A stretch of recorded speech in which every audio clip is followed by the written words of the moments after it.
Wayne. Thank you for letting us film in your gym. Today we have Wayne Knight from Knight MMA. This is awesome, bro. Let us film here. I appreciate the opportunity. That's cool, man. Yeah. It's cool. I like what you guys are doing, and I think that says it all, right? Listen up, Timaru. We've got a lot to talk about. Yeah. So, bro, I see you've been really busy with the trials. Can you explain to our viewers what that entails and how it all went? We're looking at taking a New Zealand, a South Island team, and a North Island team, New Zealand team, to Bali next year in March. So we go. I think that's from March the 25th to the 1st of February. Yep. And it's basically just a combat team from Aotearoa that will go to Bali and compete against all the other countries in the world that can make it. Yeah. And do fighters go on from that and they so this is perfect grounds to guys that have had 3 or more fights that love this game, whether it be kickboxing, Muay Thai, Mod Thai, glory style, points matches even, MMA, anything combat pretty much, that have that vision of becoming a pro athlete, that want to get into the big leagues like the UFC, Bellator, Glory, even one championship. One championship's probably more knocking on our door, closer for us to try and get into. And then saying that, we've got people in the UFC that are doing really well. They're setting the stepping stones for our younger crew that are coming up through the ranks. Nice. Our New Zealand trials that we had, I had to do them over 2 weekends because of fight nights and stuff like that. We did it last week and we did it today. We've got some talent. Nice. We've got some talent in Timaru, and we've got some talent in generally the South Island, North Island. So give us a little backstory of this gym, bro. How did this all come about? Okay. So I moved down from Auckland years and years ago, and always been interested in boxing, combat sports, did a bit of karate, did a bit of judo. Yeah. And I was playing football, actually soccer, and we came down for a tournament. And I got on the phone with my mum and dad, payphone back then. Yeah. And I said, you guys need to come down here and have a look. And sure enough, they did. They came down. We had a look around. They're like, wow, we're going to move here. We moved here. Now, originally, and you can ask Tim provides this, I said to him, we're going to go to the South Island and I'm going to create a rec centre. I love basketball. And I was going to create this big gym where all these kids can come. Adults can do pickup games and we can have basketball. Like-minded people chilling at my gym. Yeah. And then a couple of knee operations later, it went from basketball to martial arts, back to martial arts. Yeah. And we basically started off, I moved down to Christchurch. From there I was doing MMA. I moved down to Timaru and I found the local MMA gym, which was Timaru Freestyle Martial Arts. Yep. And I was with those boys there and had a number of fights with them. And things happen, you grow up, you move on, and I eventually started running my own gym. Nice. And what motivated you to start all this? What motivated you? Being for myself, fighting under my own name, there's a bit more freedom there. Yeah. I'm not trying to win to make someone else look good. Whether I win or lose, it was on my back. It was my name, and I wasn't letting anyone down. So that was the biggest thing for me starting my own gym. Was I had a few losses in my career, and I didn't want that club to look bad. So moving away, starting again, starting to focus. I lost a few fights in MMA. Needed to learn the ground game. Needed to learn the throwing game. So I went back to judo. Started doing jiu-jitsu, and then putting it on my own shoulders. And well, if I lose under my name, it doesn't matter. I'm not making anyone else look bad. Yeah, cool. So that's why my gym started. Yeah. Now, when we were here the other night, I noticed you train a lot of young people, and they all seem really driven. So what do you think sets your training style apart from other trainers? Definitely the whānau vibes. I'm all about. I was saying to you, I grew up in Manurewa, a very gang-orientated community, but so community-driven. So, best example was I had a flat tire and a gang stopped behind me when I was a teenager and helped me change my tire. Yeah. And, we had a laugh and stuff, and I drove off. And, Yeah. I checked to see if my stereo was still there. Yeah. I still had a full tank of gas. Yeah. But they really helped me out, and that stigma is, it's very prominent up there.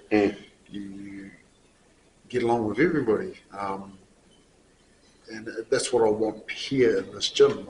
Is that these young guys, I've had them here after school, trying to catch up with their NCAAs because they're not doing so well at school. So I care about these guys, awesome, man. man. I want these guys to be, if they want to fight, they need their grades up. That's pretty much it. Yeah, and that's fair. That is fair, man. So, and if they're having trouble, I want them to be able to talk about it. So I'd like to think that I'm their friend, but I also like to think I'm their big brother and their dad, So, it's like talking to dad about stuff sometimes. Yeah, definitely.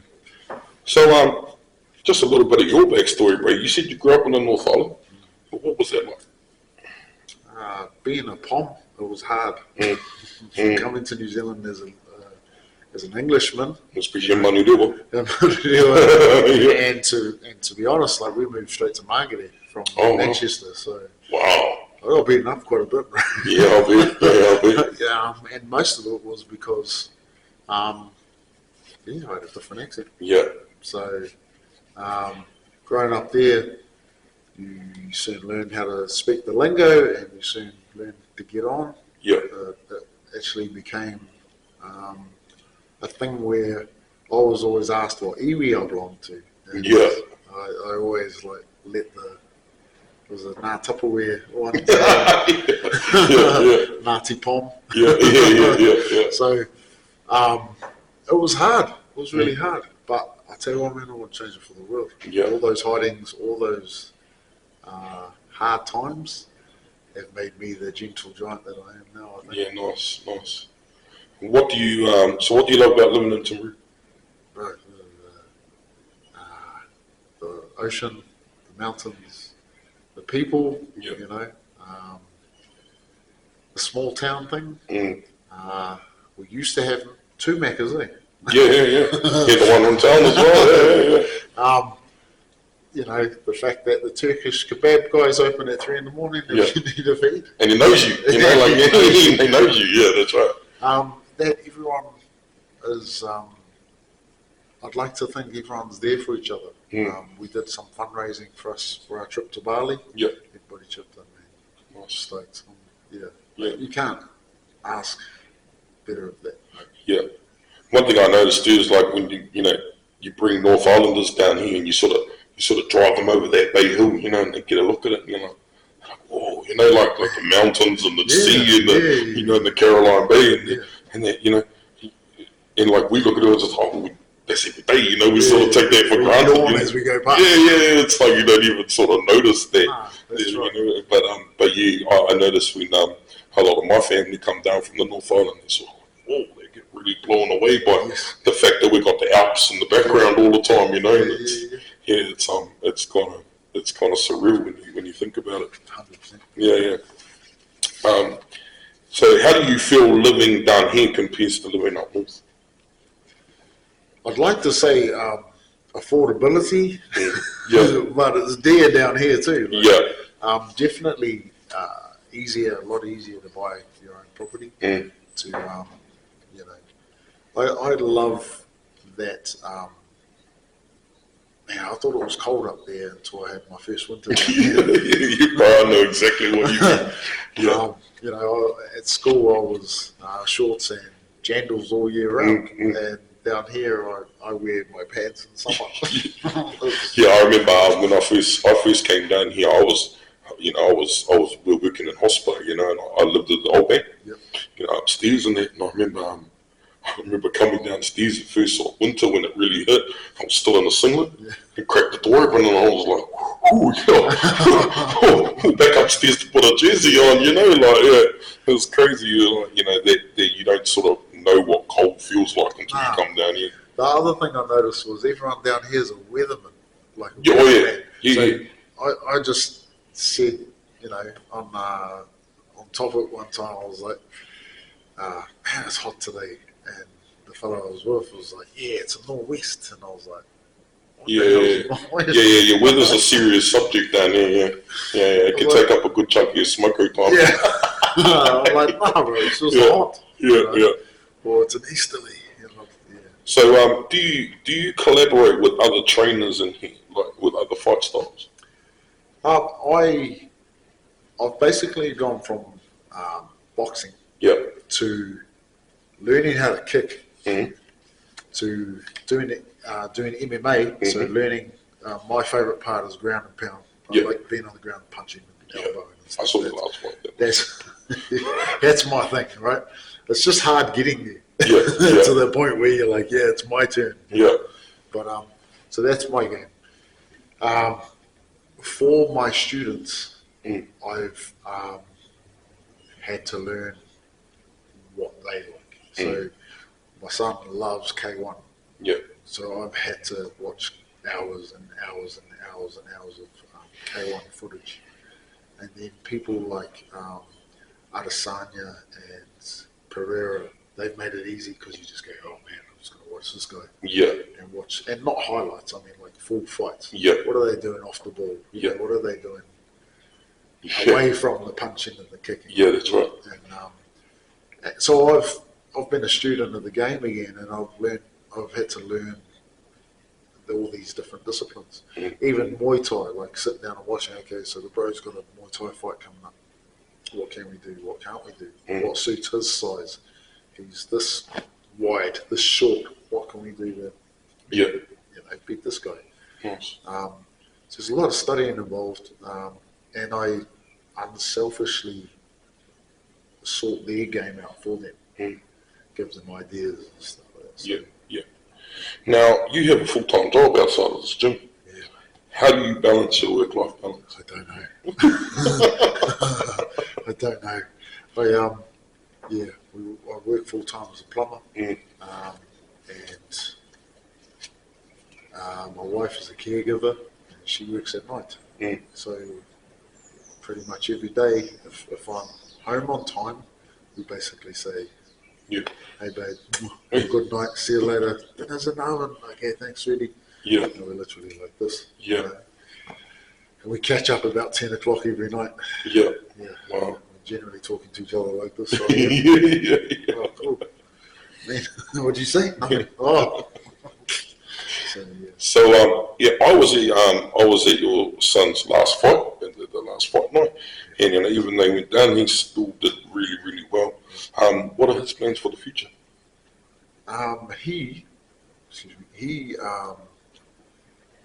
He just wants to fight, bro. And he's really passionate about it. He loves it. Yeah. He's loved it. It's so good that I've got him. Not where I want him, but I've got him so focused that, like I was saying before, I say to him, you want to fight? And he says, yeah, I was on fight. And I was like, okay, so you keep your grades up here and I'll find you fights. Nice. And he's doing really well at school. This year he's year 12. I still say forms. I still Yeah, say you're Form 6, yeah. So yeah, he's year 12. That's how old we are. So yeah, I say to him, keep your grades up and we'll keep getting you fights. And it's led on to him, trialling for New Zealand, and being part of the South Island circuit where younger kids are going, oh, Will's fighting tonight. Yeah. It's nice. Yeah. It's cool.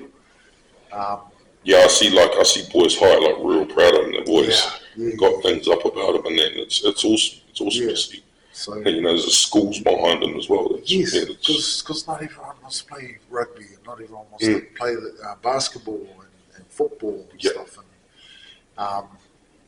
And I appreciate the school also stepping back and going, hey, we won't push them on these other sports. Yeah. We'll let them do this thing. Yeah. Because the schools are passionate about getting their kids representing their school. And I think he's at a level now where they're going, he's doing well. Yeah. Yeah, cool. Let him do his thing. Yeah, cool.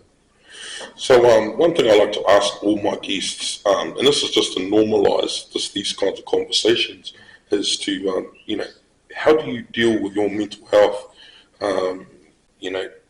in the gym life, and how do you remain positive? Yeah, that's I've struggled mentally with probably thinking about things too much, and Manurewa has probably helped me with that journey. When we came here with no family. There was literally me, my mum and my dad, and 2 suitcases. So not growing up with a network of whānau, it was really hard. I didn't have Nana and Granddad like all my other cousins had. They got to see them all the time, and like you said about the mountains, we kind of go, yeah, we seen that, done that. I feel that's how my cousins were with my Nana and Granddad. I didn't get to have that time with them. So it was hard, like mentally it can be rough having a bad day at work, and then coming to the gym and trying to inspire people. Yeah. That is the hardest thing. But I think I'm at a stage now where I'm addicted to that inspiring people. Yeah. That's cool. Yeah. Yeah, that's awesome. It isn't about me. I get when they do well, and when people say, fuck, well, you're the man, bro. I saw your last fight. What is it? I'm like, I enjoy that. When they say, Luca, my God, what the heck? I'm going, yeah, I enjoy that. I enjoy them getting their hands shook. And that's what I was thinking too, coming here and seeing these young guys doing so well, I think that would really help you get through that, and when it's like, you're like saying every shitty day at work, it's good to sort of come here and see these guys do really well, and be really driven in their fighting. So and on the flip side of that, like my mental game is that I chose to be a plumber. My wife didn't choose that. My kids didn't choose that for me. So I don't have the right to come home shitty. Yeah. So, you do see me sitting in my van 10 minutes before I come inside. That's because I'm like... we all do that. They're preparing for a day. Yeah. We all do that. Or we're just debriefing and go, right, yeah, I'm ready. Let's go. Yeah. So, but it's a wonderful achievement to hear your students are carving it up. Yeah. I don't even want the credit. I just want them to come out and fight, big smiles on their faces, get their fame from their fans over there after the fight. Yeah. And fighters know you don't need a big like, oh my God, you're the man. Oh my God, you just need someone up there in the fight game to go, that was mean, bro. And then you're like, perfect example. One of my fighters, Dom, he did a 4-man event. He won the title, and Brad Riddell was there. And Brad Riddell was like, you're the man, bro. That made that guy go, Yeah. Straight away. I know Nice. what I have to do for next time. So Yeah. We saw him training here the other night. yeah. Kicking that bag was like, oh, I don't think you want to be on the receiving end of that, you know. I have multiple times. Yeah. Okay. So Coliseum 3, bro, that's coming up in November. Yes. How's the fight card looking? It's looking good. Yeah. It's looking good. So I try and stack it out with Timaru fighters. Okay. So this is, I've always been about getting the platform for our town. Mm-hmm. I want to build platforms for our town. Yeah, so I put an 8-man jiu-jitsu competition on. Mm-hmm. It's for a belt and prize money. Yeah. Jiu-jitsu is an expensive sport, Mm. and a little bit of prize money says, you know, this should cover your next couple of competitions. Yeah. So they get a belt to show off and so look, I'm the Coliseum champion. Yeah. You showed me that belt last time we were here. That's an impressive bit of kit. Legit. Yeah, that's legit. Yeah. So, and for our fighters, you know, the guys that don't like grappling, or they're not, you know, they want to strike and kick and punch and stuff like that.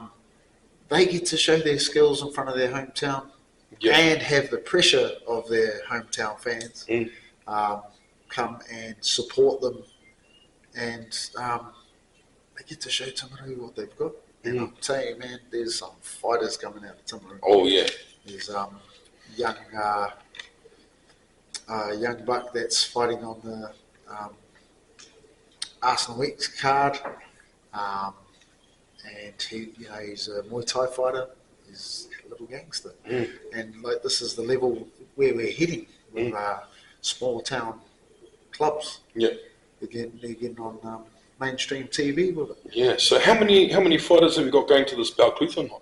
So it's just Luca that night. Okay. I have a constant handful of fighters that want to fight all the time. Yeah. So I've got 5 guys that always, Yeah. Me, my turn. Yeah. You know, and sometimes for their better, of themselves, I have to say, not this time. Yeah. You're going to rest. You're going to do this. It's your turn to step up and have a crack. So all the focus goes on that person. We've got Luca fighting in Balclutha in a couple of weeks, and he's looking sharp. Yeah, nice. Okay, so just for our viewers out there, Wayne has generously given us a couple of tickets to give away on the Facebook page, and like these nights, honestly, guys, they are well worth going. I have been to the last 2. And I'm in a working capacity, obviously, but they are well worth going to. And these fight nights, they're crazy, they're epic. And the fight card is always great. So all you got to do, guys, is just head over to our Facebook page, listen up to my Facebook page, give us a follow and a like, and tag a friend in the Coliseum post that we'll be putting up, and then you're in the draw, and we'll let you know when we draw those tickets. Okay, so bro, just to like round off the episode, what I like to do is I like to ask our guests, like all my guests, like 10 rapid fire questions. Yep. They're nothing strenuous, bro. It's just, I always want to do that. Yeah. It's just something off the cuff. Yep. So so question 1, if you were Dana White for a day, what would you change about the UFC? Ooh. Unlimited rounds. Yeah, that's interesting. Have to get a finish. Yeah. Unreal. Yeah. Okay. Question 2, Van Damme or Chuck Norris? Oh, Chuck Norris. Chuck Norris. Question 3, if you could learn any other fight style, which one would you pick?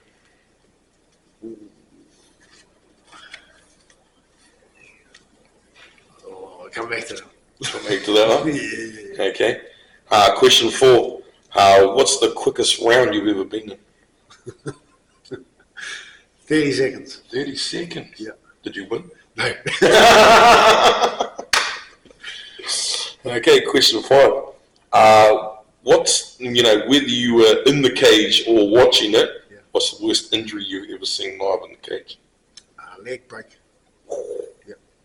And there was a kick? Two knees on one leg. Wow. Okay, question 6. If you could fight anyone in the UFC, who would it be? Who would that be? My God. Yeah, I'm a dead man either way, so who don't I like? No. I'd love to have a fight with Bigfoot Silver. Yeah. Okay, question 7. Would you help Conor McGregor move house? Yeah, man, for sure. It would be an interesting day. It would be. I don't know how much moving we'd get done. Moving the whiskey, probably. Yeah. And question 8. Do you think Mike Tyson would have beaten Jake Paul, honestly? As a martial artist, I have to say yes. Yeah? Yep. Yeah. There was a lot of sort of, I listen to a lot of Rogan. Yeah. I listen to a lot of Rogan, Yep. And he always sort of said that, like Jake Paul was he's a serious fighter, you know what I mean? And Mike Tyson is Iron Mike, obviously, Yep. but he's 57-year-old Iron Mike, Yeah. you know what I mean? And I always thought, like Jake Paul, before he was a boxer, he was a content creator. Yeah. You know what I mean? So, you saw Mike hitting the bag and hitting the pads, and it was like, man, that's scary. You know what I mean? Like, and I always thought, like, the stuff that Jake Paul's putting out, is that actually what he wants everyone to see? You know what I mean? Like, as a content creator before he was a boxer, Yeah. So, but yeah, no, I hardly agree. I think Iron Mike is Iron Mike. Yeah, I think like he definitely got the age on him now, man. Yeah. And I personally think, this is just like me saying how I feel, Jake Paul's a pussy, bro. Yeah. And to call out a man of that legendary status, That's disrespectful. 100%. 100%. Yeah. You don't call out Iron Mike Tyson Yeah. for a fight. Yeah.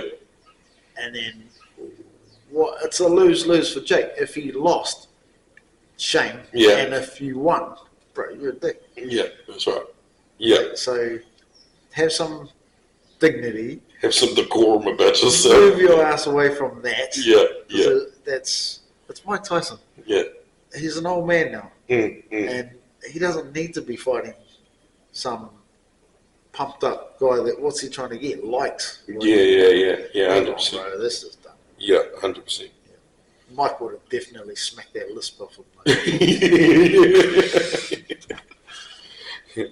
Okay, question 9. Favorite fight movie? Fight movie. Oh, bro. Even though I said Chuck Norris, probably kickboxer. With Van Damme. It's a good movie. Yeah, it was a good movie. Tom Paul, right? It was a good movie. Yeah. Secretly hoping Tom Paul was going to smash it. No. I think if it was in real life, I think Tom Paul would have smashed. Maybe. Yeah. Okay, and last question. Have you ever won a fight you thought you weren't going to win? Like going into the fight, thought, man, this guy's going to waste me. Yep. And you ended up winning. My very first fight, the guy was jacked. Absolutely jacked to the nines. Yep. Yep. And I was like, man, I'm skinny. And I was like, oh my God. And where was it? Was it here or up north? It was in this cage. Oh, really? Yep. Wow. And, all those years ago. Yeah. And yeah, it was my first fight for Timaru freestyle martial arts. Uh-huh. I was very confident, like in my ability, not in winning. We had 2 losses on that night, and I was the next up. And I looked at him, and all I could see was his wings and his neck, and I was like, but it just fell. It fell for me well that night, using Nice. my range, and managed to get up off my back. Yeah, nice. Yeah. Yeah, well, like I said, bro, I saw your last fight. I think it was Coliseum 1. Yeah. Yeah. Wow, that was brutal. And I don't think I've ever seen anyone celebrate it like that. Right. But you were climbing up that cage. I don't know how I got up there. I do remember the crowd. Obviously, we were against Jace. Yeah. And Oh, of course, it's Timaru. and we were, we're sort of 40-year-olds now, and I remember getting him to the ground after he'd been on my back for a very long time. Yeah. And then when I got him down and I was looking at him, we were hearing all sorts come from the crowd. Yeah. And I actually said to Jace, "Man, shut up, eh?" And Jace goes, "Yeah, bro." Yeah, I remember you on the ground with him and like just pounding the man. I was like, whoa,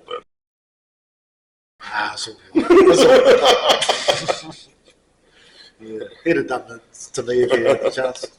Judo would have been if I could go back and just relearn that martial art properly from day dot. Judo. That's like throwing and That's hitting someone with a planet, bro. Picking them up and throwing them at the floor. Oh, really? Yeah.